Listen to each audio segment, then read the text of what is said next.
제22대 국회의원 선거가 20여일 앞으로 다가왔습니다. 정당 후보 모두 선거 현장에서 고군분투를 하고 계실 텐데요.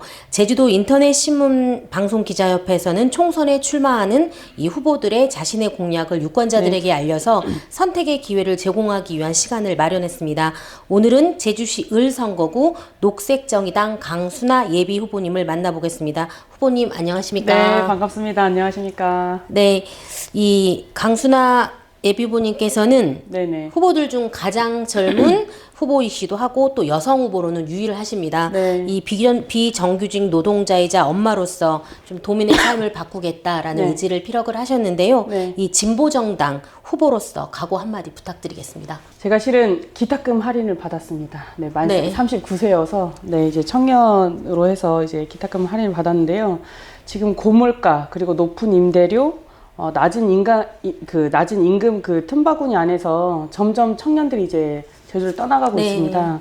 그래서 그런 청년이기도 하고, 그리고 최근에 이제 제주에서 벌어지고 있는 이 불법 촬영 때문에 여성분들이 되게 많이 불안해 하시거든요. 네.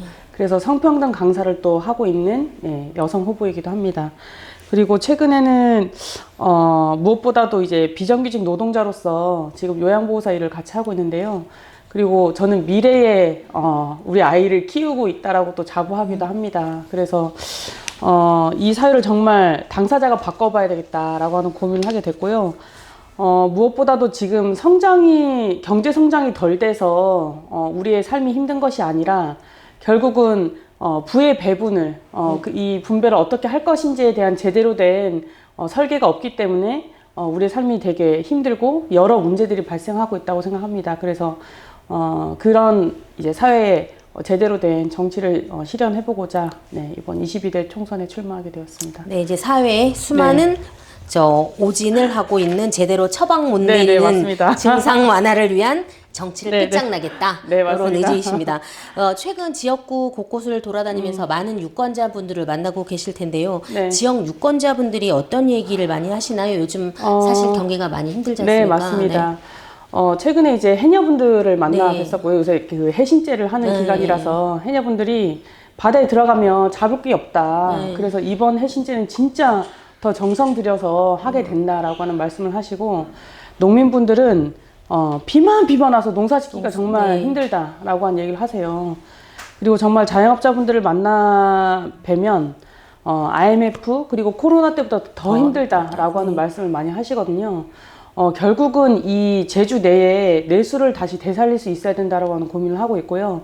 그런 고민에서는 이 제주에서 이제 활동하고 있는 기업들의 저는 수익 구조를 이제 들여다볼 수 있어야 된다고 생각을 하고 있습니다. 그래서 이 제주에서 벌어들인 이 수익이 도외로 나가지 않도록 조사를 먼저 하고, 그리고 그 수익들을 다시 제주에 재투자할 수 있도록 지역 재투자 촉진법을 제정하고자 하고 있습니다. 그럼 이 지역 재투자 촉진법이라는 게 여기 안에서 벌어들인 수익은 여기 안에서 뭐 다른 투자를 해야 한다. 그러니까 제주 지역 내에 사업체들 아니면 그런 어떤 뭐 사회적 기업이든 이런 체계에 다시 투자할 수 있도록 재투자할 수 있도록. 그래서 내수에 더 이렇게 도움이 될 수 있도록 하고자 하는. 엊그제 개소식도 하셨어요. 그때 5대 핵심 공약을 발표하셨는데 이 핵심 공약에 대해서 간략하게 설명을 좀 부탁드리겠습니다. 일단 아까 뭐 제가 서두에 이야기를 드렸던 것처럼 정말 떠나고 있는 청년들을 제주에 머물 수 있게 해야 한다고 생각합니다. 그래서 청년들이 비빌 언덕으로 이제 그 장치를 할 수 있도록 월 1만 원 청년 임대 주택을 고민하고 있습니다. 그래서 연간 200호씩 늘리려고 지금 고민하고 있고요. 그리고 제주는 정말 이 기후위기 문제가 정말 뗄래야 뗄 수 없는 상황인데요. 탄소 배출이 대규모 사업체를 중심으로 해서 진행이 됩니다. 그래서 그 대규모 사업체를 중심으로 해서 탄소세를 부과를 하고 이것을 다시 이 신재생 에너지에 쓸 수 있게 하는 거죠. 그리고 이 앞으로 화석 연료의 어떤 그런 에너지 체계가 신재생 에너지로 이제 전환이 되어야 하는데, 그것을 사실상 막고 있는 것이 이 원자력이거든요. 그래서 원자력 진흥법을 폐지하고, 그리고 제주에서도 뭐 화력발전소도 있고 뭐 이런 산업체들이 녹색 에너지로 이제 녹색 경제 체제로 이제 전환이 돼야 되는데 일자리를 잃게 되는, 그리고 그 사업의 전환을 이뤄야 되는 이제 사업체들이 생기세요. 그래서 그 이제 사업의 전환을 정의로운 전환법을 통해서 지원하고자 합니다. 그리고 세 번째는 지금 아까 제가 이제 사회 어떤 문제 처방이 제대로 되지 않고, 그리고 그 증상만을 완화하는 네네. 그런 과정으로 이 행정들이, 그리고 사회 어떤 문제 해결책들이 이제 네네. 진행이 되고 있는데, 그것을 사실상 같이 이제 전담하고 같이 해결하고 있는 그 단체들이 뭐 비영리 민간단체, 그리고 사회적 경제, 그리고 스타트업들이 있어요. 네. 그래서 이 기업들이 함께 협업하고 시너지를 낼 수 있도록 이 문제를 함께 풀어나갈 수 있도록 사회혁신 파크를 조성하려고 하고 있고요.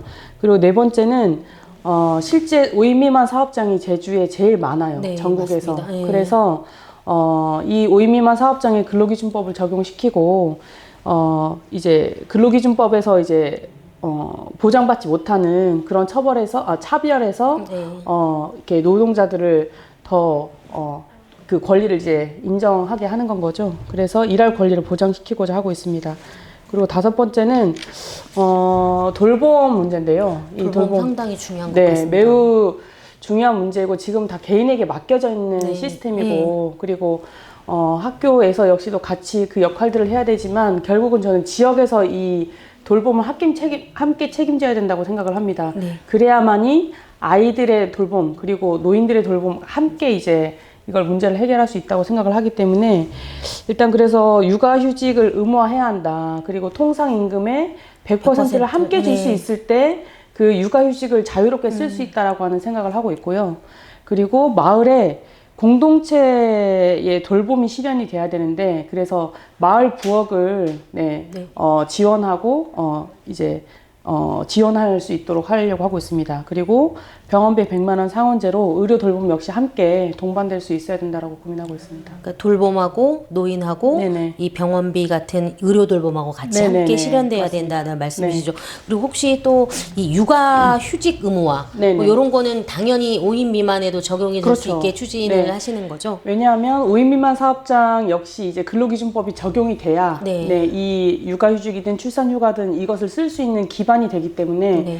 결국은 5인 미만 사업장에 이제 근로기준법 적용이 먼저 시행이 되어야 네. 되겠죠. 네, 사실 현실에 우리 청년들 너무 힘들고 네, 돌봄을 맞습니다. 육아하는 부모들 맞습니다. 회사 그만두고 아이를 네. 봐야 돼서 결국 네. 경력이 끊기는 네, 그런 맞습니다. 어려움들도 있고 네. 근데 후보님이 이렇게 핵심 공약안을 보니까 네. 진짜 손톱 밑에 있는 잔가시까지도 들여다보신 것 같습니다. 네, 감사합니다. 네, 이제 그리고 또 이 제2공항 건설 네. 최대 현안 중에 하나고 네. 또 이제 후보들마다 각자 다른 네. 의견을 갖고 계시는데요. 후보님은 공항과 관련해서는 전면 백지화를 네, 주장을 맞습니다. 하셨는데요. 요걸 어떻게 풀어나가실 계획입니까? 이 전면 백지화는 네. 이 작년에 진행이 됐던 전략 환경 영향 평가에서 다 드러났습니다. 그 문제가. 8년이라고 하는 시간이 지났는데요. 8년이라고 하는 시간 동안 정치권과 그리고 이 행정에서 그냥 방기하고 있는 네. 이 과정에서 진짜 골물대로 골랐거든요. 그래서 작년 이제 전략 환경 영향 평가에서 이제 수많은 문제들이 드러났는데, 그것들이 도민 의견 수렴 과정에서 다시 밝혀지지 않고 그냥 네. 봉인이 된 채 네. 마무리가 됐어요. 그래서 그 과정을 봤던 도민들이 76%가 넘는 도민들이 이거를 그냥 그 국토부에만 맡길 문제가 아니라 제주도에 도민들의 의견을 수렴해야 된다라고 하는 요구를 하고 있는 과정이라고 저는 생각을 하거든요. 네. 그렇기 때문에 주민투표로 이것을 결정하는 과정이 지금 아마 도의회든 뭐 이제 도지사에게 이 공이 넘어갈 텐데, 그 과정에서 반드시 이제 반영이 돼야 된다라고 하는 고민을 하고 있고, 그리고 전략 환경 영향 평가에서 드러났던 것이 애초에 제2공항이 생기려고 했던 것은 수요 문제였거든요. 네. 근데 그 수요가 상당히 낮게 산정이 되었어요. 그것은 명분이 사라진 건 거죠. 그렇기 때문에 그 의혹에 대한 재조사도 진행이 돼야 되지만, 현공항에 대한 네. 다시 재조사를 통해서 어디까지의 수용을 할 수 있는지에 대한 조사를 해야 된다라고 네, 이야기 드리고 싶습니다. 그러니까 지금 현재 공항의 수요가 어느 네네. 정도인지 다시 한번 네. 파악을 한 후에 네. 제2공항을 네네. 추진하든지 네, 안 하든지 맞습니다. 원점에서 결정을 다시 해야 된다. 재검토를 해야 된다는 그 일부 거죠. 후보님들 중에서는 뭐 찬성을 하시는 후보님들도 네. 있지만 네. 또 일부 후보님들은 찬성 반대를 떠나서 네. 아까 후보님 말씀하신 것처럼 이 제조사, 국민투표, 네. 주민투표 이런 거를 해가지고 의견을 한번 수합을 한 뒤 네. 결정을 해야 된다. 네네. 뭐 이런 저는 그 되게 비겁한 자세라고 생각을 하고요. 그렇게 생각하는 이유 중에 하나는 뭐냐면 정치의 어떤 의무는 이 어떤 정책이 이 지역에 어떠한 영향을 미치는지에 대한 판단을 갖고 그 입장을 얘기를 해야 된다고 생각하거든요. 그래서 그것에 동의하는 사람들이 지지를 얻는 건 거죠. 네. 그리고 그러니까 이 제2공항에 대한 문제가 제주에 정말 어떠한 영향을 미칠지에 대한 판단을 전 회피하는 것이라고 생각을 하고 그러니까, 그것을 도민에게 떠넘기는 거라고 생각해요. 그것에 대한 결정을 이제 입장을 갖지 않는 것은 그러니까 입장을 네. 갖지 않고 네네. 이렇게 두리뭉실하게 네네. 도민들의 결정을 네. 듣겠다 이런 네. 거는 좀 네. 공항을 짓느냐 이걸 떠나서 네. 좀 문제를 회피하는 네. 거다라고 이렇게 일단 지적을 제2공항이 들어섬으로 인해서 제주의 영향은 반드시 있거든요. 그것에 대한 예측과 그 판단들을 하셔야죠. 그런 제시를 하셔야 되는데 그렇죠. 그거 없이 네. 막연하게 네. 네. 그리고 이제 선거가 한 20여일 정도 네네. 남았습니다. 이번 네. 선거에서 좀 인지도나 지지율을 높일 수 있는 네. 좀 후보님만의 네. 특별한 전략이 있다면 설명 부탁드리겠습니다. 실제 이제 많은 간담회를 좀 진행을 하고 있고요. 네. 아까 뭐 사회적 경제라든지 뭐 이제 청년들 그리고 뭐 농민들 네. 그리고 이제 뭐 여성들도 이제 간담회를 추진을 하려고 하고 있는데 그런 과정에서 정말 더 많이 만나고 듣고 그 이야기들을 결국은 정말 어떻게 이 공약에 적용할 것인지 녹여낼 것인지에 대한 고민을 하고 있습니다. 네. 그리고 뭐 다 하지 못한 이제 이야기들은 뭐 이제 유튜브로도 네. 네, 같이 이제 전달을 하려고 하고 있는데 이제 실은 오늘 이제 이 뭐 인터뷰 있기 전이긴 한데 탐라대의 그 탐라대의 부지를 네. 이제 오영훈 도정에서는 하나우주센터 건립에 네. 이제 쓰겠다라고 이제 이렇게 의사를 표명을 네네, 하셨는데 맞습니다. 이것은 제주도민들이 결정을 할 수 있도록 결국은 이런 민주주의의 어떤 과정에서 결국 도민들은 배제되는 과정들을 계속 보게 되는 거거든요. 네. 그래서 수기형 공모제를 통해서 도민들이 함께 이것에 대해서 이야기를 나눠보자라고 하는 정책 제안을 하고 왔어요. 그래서 그 서명을 받아서 네. 제출을 하고 왔는데 이런 구체적인 행보로 녹색 정의당에 대한 녹색 정의당이 해야 할 일을 이제 적극적으로 이제 진행을 하려고 하고 있고요. 그리고 제주에서는 녹색 정의당이 저 말고 네. 비례 이제 전략 후보로 네네. 5번으로 이제 네, 오늘 뉴스에 나오더라고요. 네. 그 지금 녹색정의당 제주도당 위원장이시기도 네. 하고 전국여성농민의 총연합 이제 회장이셨던 네. 김호김 우리 위원장님께서 출마를 하십니다. 그래서 농민에 대한 어떤 이야기들도 하지만 이것을 기후위기 문제와 함께 제주도를 넘어서 이제 전국적으로도 함께 알려나갈 생각을 하고 있습니다. 사실 기후 위기가 네. 지금은 우리한테 딱 다가오지 않잖아요. 네. 근데 상당히 심각하더라고요. 근데 이 기후 위기를 하나를 갖고도 네. 정말 이렇게 전 정말 선거 때인데 이렇게 민심을 잘 읽지 못하시나라고 하는 생각이 드는 지점 중에 하나가 이 기후 위기거든요. 네. 정말 아주 어린 아이부터 시작해서 어른들까지 다 기후위기 이야기를 하세요. 쓰레기를 어떻게 버릴 거며 앞으로 농사를 어떻게 지을 거며 이런 이야기들을 하시는데 이게 되게 온도차가 이걸 받아들이는 이제 후보자님들의 어떤 온도차가 되게 폭이 크더라고요. 이게 그래서 사실 이렇게 체감이 네. 다가오는 그 네. 위기가 네. 좀 더디다고 해야 되나? 이제 저는 그렇다 정말 보니까 농민들만 만나도 이건 정말 바로 체감할 수가 있거든요. 그리고 그러니- 해녀들만 만나도 그런 얘기들을 후보님께서 자꾸 많이 들려주셔야 될 것 같아요. 바다가 알겠습니다. 지금 어떻게 되고 네. 있는지, 땅이 네. 지금 어떻게 변하고 네. 있는지. 요게 일상생활을 사는 사람들은 그저 조금 요즘 기후가 이상하잖아요. 한 달 내내 비가 온다던가. 맞습니다. 이거 겨울장마, 가을장마. 이거 비가 온다. 네.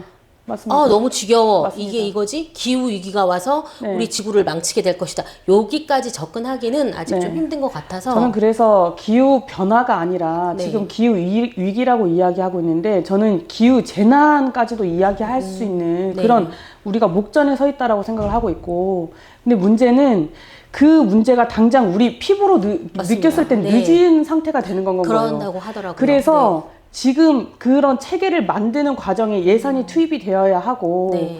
그런 면에서 저는 뭐 정말 수많은 이제 문제들이 있지만 기후위기 문제 하나만으로도 정말 녹색정의당의 네. 후보가 국회의원이 돼서 그것을 그런 체계로 전환할 수 있는 기틀을 마련해야 된다라고 하는 생각을 하고 있고 네. 그런 면에서 우리 네, 조천호 박사님께서 꼭 네, 당선이 함께 되셨으면 하는 고민도 듭니다. 네, 사실 이게 기후 위기가 와서 뭐 재앙의 수준이 된다면 어떠한 좋은 정책이 나와도 그때는 네, 다 맞습니다. 쓸모가 없는 정책이 되는데요. 꼭 후보님께서 당선되셔서 네. 이 기후 위기와 관련된 네. 이걸 해결할 수 있는 많은 네. 해법들을 좀 제시해 네, 줬으면 좋겠고요. 네. 또 어쩌면 연결되는 질문일 수 네, 있습니다. 승리를 하셔서 네. 22대 국회에 들어가면 꼭 이것만은 실천하겠다. 뭐 이런 게 있으시면. 근데 정말 우리 사회가 해결해야 될 문제들이 정말 많기 때문에 이 1호 공약을, 네. 1호 법안 이제 선정하는데 정말 많은 고민이 그쵸. 들었었는데요. 근데 저는 이게 농민이 어떤 문제이기도 하지만 기후위기와도 연결이 되는 부분이기 때문에 이것을 반드시 실현해야 된다고 하는 생각이 들었습니다. 무엇이냐 하면 네. 농민들의 소득을 보장하기 위해서는 그 농산물의 목표 가격을 보장할 수 있어야 되는 겁니다. 농산물의 네네. 목표 가격? 네. 그러니까 실제 지금 대한민국의 2021년 식량 자급률을 보면 44%예요. 네. 반이 못 됩니다. 네. 근데 더 심각한 것은 곡물. 그러니까 이제 곡물 있죠. 뭐 콩이든 뭐 이런 곡물 2022년에 곡물 자급률은 20%가 되잖아요. 19.5%거든요. 이게 무슨 말이냐면 기후위기가 더 이제 심각해지고 우리가 이제 수입으로 의존하고 있는 이 과정에서는 이게 무기화될 수 있다는 거거든요. 근데 예를 들어서 기후위기는 더 심각해지고 그러면 농사는 점점 더 이게 농업에서 종사하는 농업을 이제 유지하는 분들은 점점 더 줄어들게 됐을 때 이걸 또 바로 우리 또 농사 지어야 된다라고 했을 때 그걸 바로 또 이렇게 전환시킬 수 없거든요. 지금 농사 짓는 분들이 계실 때 더 지원해서 더 짓게 하고 그러기 위해서는 소득이 보장이 돼야 되거든요. 그러면 저는 전 품목의 이 농산물에 대해서 목표 가격을 보장해야 된다라고 이제 최종 목표는 세우고 있지만 당장은 식량 자금, 식량 작물, 곡물을 우선으로 해서 더 보장하고 그리고 제주에서는 또 전략 작물들이 있거든요. 그래서 그 작물들 우선으로 해서 소득을 보장할 수 있어야 된다. 왜냐하면 돈이 되지 않으면 그 농사는 더 포기를 하는 그런 과정을 갈 수밖에 없거든요. 그리고 지금 비료값 역시 지원이 되지 않는 과정에서 너무 많이 힘들어하고 계시기 때문에 이 소득 보장을 어떻게 할 것인지에 대한 고민을 많이 하고 있습니다. 또 청년 농부 육성 이런 것도 좀 중요한 맞습니다. 것 같습니다. 네. 자 마지막입니다. 네. 저희 협회에서 아주 야심차게 준비했습니다. 강순아의 프로포즈. 이 도민을 사랑하는 마음을 뭐 시도 좋고요. 뭐 편지 한 구절도 좋습니다. 저는 안도현 우리 시인의 사랑이라고 하는 시를 준비해봤습니다. 왜 이 시를 했을까라고 생각을 하실 수 있는데 끝에 어떤 마음인지를 같이 말씀드리도록 하겠습니다. 네, 사랑, 안도현. 여름이 뜨거워서 매미가 우는 것이 아니라 매미가 울어서 여름이 뜨거운 것이다. 매미는 아는 것이다. 사랑이란 이렇게 한사코 너의 옆에 붙어서 뜨겁게 우는 것임을. 울지 않으면 보이지 않기 때문에 매미는 우는 것이다. 저는 한 마리의 매미로서 수많은 매미들을 지금 만나고 있습니다. 보이지 않지만 정말 목청껏 노래를 부르는 그 매미들 만나면 만날수록 정말 사랑을 할 수밖에 없는데요. 저는 그 매미들이 정말 마음 다해서 진정 행복했으면 좋겠습니다. 그 길에 함께하고 싶습니다. 울지 않으면 보이지 않기 때문에 매미들이 우는 것이다. 저는 이 돈의 구석구석 보이지 않고 들리지 않는 목소리까지 듣겠다. 이렇게 해석을 하고 싶습니다. 이 후보님의 프로포즈가 유권자들에게 오롯이 전달되기를 기대하고요. 앞서 또 저희와 얘기하신 약속들 지킬 수 있기를 희망하면서 강순아 예비후보님과 인터뷰를 마무리하겠습니다. 감사합니다.